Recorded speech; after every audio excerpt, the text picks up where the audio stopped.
Waging war on corruption. Alex Jones on the GCN Radio Network.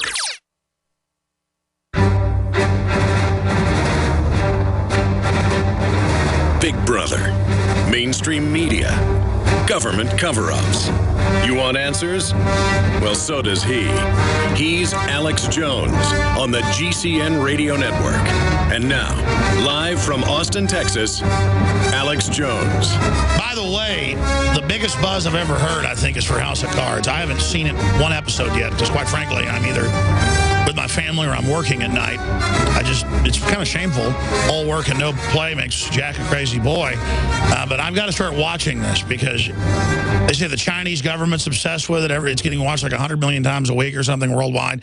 With, Kevin Spacey, played by me, I'm joking, people make that joke. I don't look like Kevin Spacey. Wish I did. The point is we got Stefan Molyneux here. We're taking phone calls this segment and the next, but he's going to give us his review of House of Cards. He's coming up in the next segment.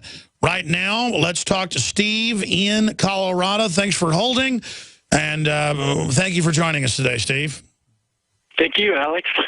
Go ahead, sir. Yeah, I just want to say hi to Stefan and watch that Karl Marx thing. Bio that you put together. Yeah.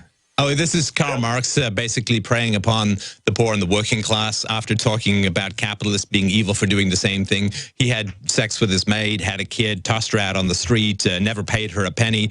All the studies that Karl Marx did of the market system at the time, he could never find a worker who wasn't paid anything except in his own house, his maid. He was the worst exploiter. I was just pointing out the moral hypocrisy. Oh, and he was an angel compared to Lenin. Oh, yeah. Well, Lenin, he wasn't an outright murderer, Marx, but Lenin was an outright just savage genocidal murderer. I mean, non-stop bloodfests. But sorry, caller, we don't get distracted. Did you have a question?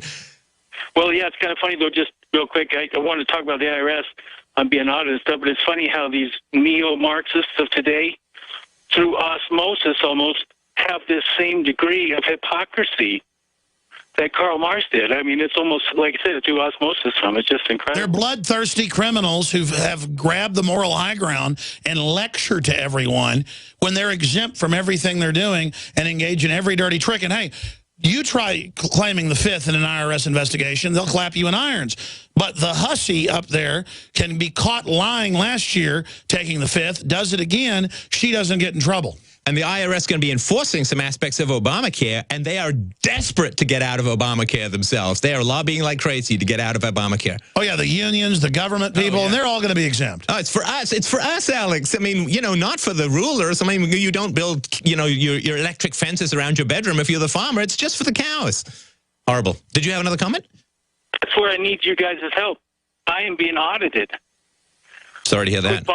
I was a drywall contractor in Colorado. My entire livelihood and trade was awarded to illegal aliens, put out of business. My home taken from the MERS, all the value of my property wiped away. I know, they almost force you with, because again, I'm not even against the illegals, but the point is, you have them here, they'll work for less, their wives go on welfare, they then undermine the cost, you're in the system, the IRS comes and takes you over. You almost have to survive to just start acting like the illegals, get a fake name, pay nothing, operate, do whatever you want, and just sit there in jail when they arrest you for whatever, and they'll just let you out.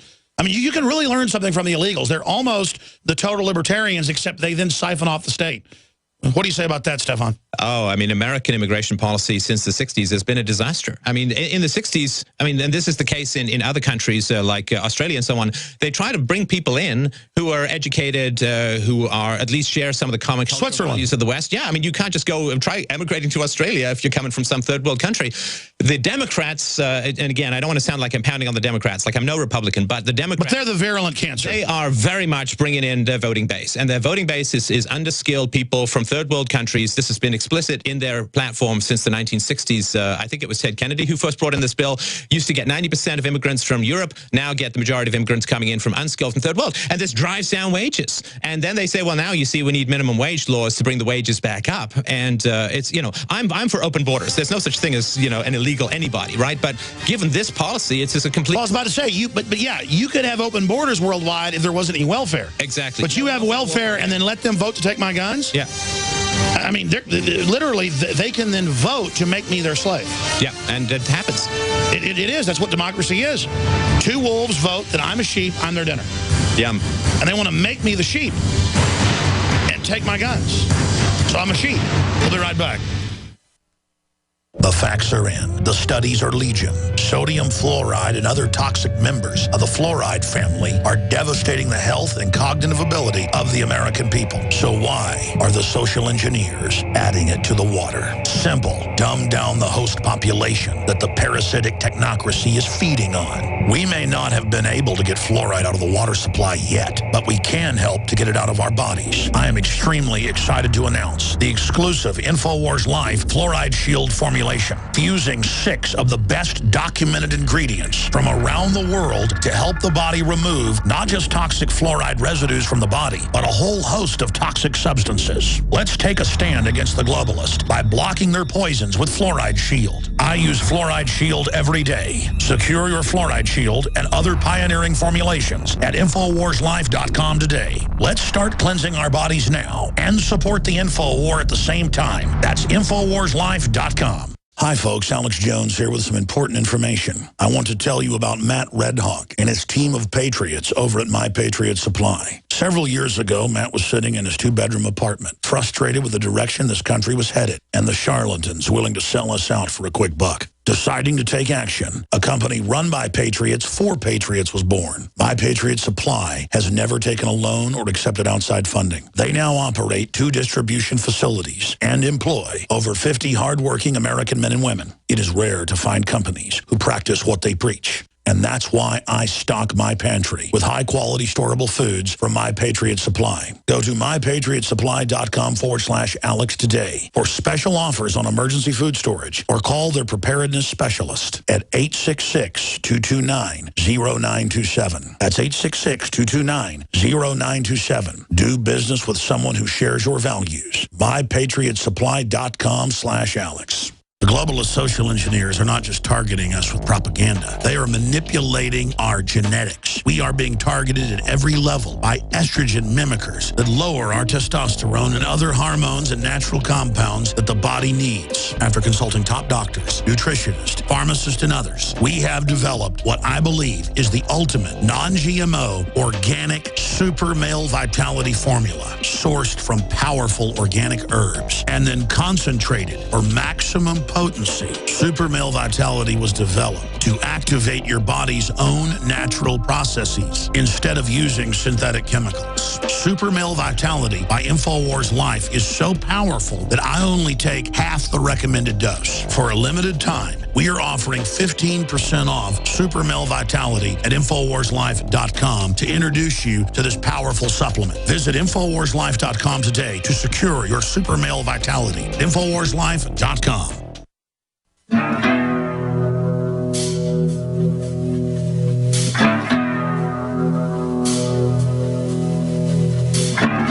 The Alex Jones Show, because there is a war on for your mind. Well, there is a war on for your mind, big time, and I am your host, Alex Jones. The news sites are Infowars.com, PrisonPlanet.com. The subscriber site for the nightly news is PrisonPlanet.tv, and Stefan Molyneux is going to be on that show tonight with our great reporters and researchers. And soon I'm launching the official TV system and expanding the show, and I'll be hosting the show, not just doing commentary like I did last night, most nights of the week. So no rest for those that don't want to be wicked. No rest for those that want to live in the age of reality and want to be free. It's an animating contest. It's addictive, so it's like exercise. Man, throw me in that briar patch every day. I got some really bad news for folks, but some good news as well. The enemy has shown their hand. We broke off of their sites bragging yesterday that they were about to get Facebook to restrict discussion of the Second Amendment. That article is Bloomberg moves to ban pro-gun speech. Facebook now working with the former New York mayor front groups to censor support for Second Amendment. This just got released an hour ago. It'll be going up on Infowars.com. Moms demand action. Literally, that's like 3 people in San Antonio when we had thousands out there. They tried to start a fight with us on video. We're going to add that to the article. This just was released March 5th. That's today, 2014. Facebook's announced today that the company and its popular photo-sharing subsidiary Instagram will take significant steps.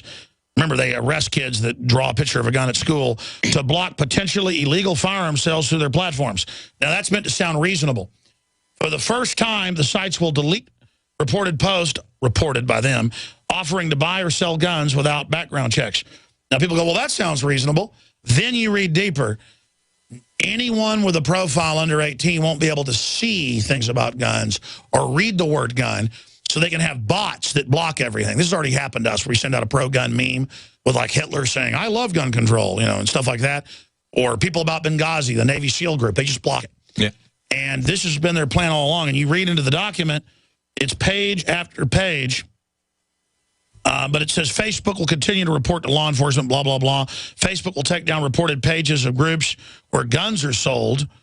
Now, again, these are groups, gun shops and gun groups that then link to their gun shop. Yeah. Guns not being sold there. They send it to a gun shop and make you buy it. Yep. But they create this illusion until the owner of the page acknowledges the page that includes the information prominently at the top of the page. Facebook's Help Center will remind sellers that they may conduct background checks for. So it's all about you say you will comply with the laws. They're the new arbiters of free speech online. Facebook will provide public education ad space targeted at users interested in firearm-related content to ensure they know about the gun laws. So now there'll be Mayor Bloomberg anti-gun, literally brainwash the public, as the Attorney General said, that famous quote, I'm sure you've seen that, targeted at people so they get free advertising now. And it goes on, it will block people from being able to see the gun sites. So it gives them free advertising, you name it. These people always set themselves up like the ADL, Southern Poverty Law Center, over law enforcement, where they set all the policies. They're God. Rachel Maddow is God. Well, first of all, I can't imagine Facebook is really enjoying this process. You know, they say they're working with the New York government or whatever, and it's like, that's like me working with a mugger for the orderly transfer of my wallet. The fact that he has a gun to my ribs is pretty much the whole equation, right? I mean, what the government can do to business is significant. I know a lot of businesses use government to get rent-seeking, to get comparative advantage and so on. But if the government comes knocking and says, we'd really like you to work with us, well, they are the guys with all the guns. And we've been so compliant, that's what's empowered the beast. It's time to start not complying. No, but what's beautiful about this, and we were just talking about this in the break, that I think the government still thinks that they have a monopoly of information distribution, like back in the day when there were like 3 networks and the government basically controlled or managed or had the license fees for all of these things, right? Licensed through the FCC. Now, I mean, what a great way to educate kids about the Second Amendment, because Lord knows with teenagers, it's like these people have never met a teenager. You go to a teenager and say, you're not allowed to see this. And it's 2 clicks away on the internet. What's the first thing that teenager... Stay out of the liquor cabinet. Yeah. I mean, I think the average age... Stop chasing cheerleaders. The average age of kids getting porn these days is 10 to 11 years old, when it's, you know, not legal until, I don't know, 18 or 19 or something like that, right? So it's a beautiful way to get kids interested in the Second Amendment, to have Facebook stop blocking stuff, because now they're going to get educated about it. Well, that's it. They're putting it in the same category as porn. I mean, it's mad, and it's wonderful how much work the government is doing on behalf of liberty advocates in helping the teenagers to understand the power of the state and helping them get interested in topics now taboo, which is, you know, I mean, that's like it's catnip for a teenager. Oh, it's taboo. The powers that be don't want me to see this. Here I go to go and find it right away. I mean, you couldn't advertise education. Well, listen, they did that. I actually figured out the reason I was successful. One of the big make it or break it moments was I put out some documentaries about the military training for martial law, which they do perennially, and they're doing it all the time. But the military got a hold of these documentaries, Police State 2000 and others, and I was already somewhat successful. And the Marine Corps and the Army across the board said, do not watch Alex Jones or listen to Alex Jones. Most of them didn't know who I was. That's why today, undoubtedly, we are like the #1 show in the U.S. Armed Forces, because they still say, do not listen to him. Do not listen to Ron Paul. Do not get involved in the Tea Party. It's making them all run to it. What were they thinking? I mean, they're thinking they have control over the narrative. The narrative is fragmented. It used to be a sole control over the narrative, right? Like when the Catholic priests spoke the liturgy in Latin in the Middle Ages, and the commoners didn't know Latin and they couldn't get a hold of the Bible. And then Martin Luther comes along, translates it into a language they can see, and the monopoly of Christendom, it then fragments into, you know, Zwinglians and Anabaptists and Lutherans and all this kind of stuff. And that creates more individual debate and discussion. I think that the people in power now, they grew up in like the 70s or the 80s or whatever, and there was a monopoly of narrative back then. Now there's no monopoly of narrative. They think that they can close this down, and it's not gonna be like whack-a-mole for. Well, that's like they'll have MSNBC or others go,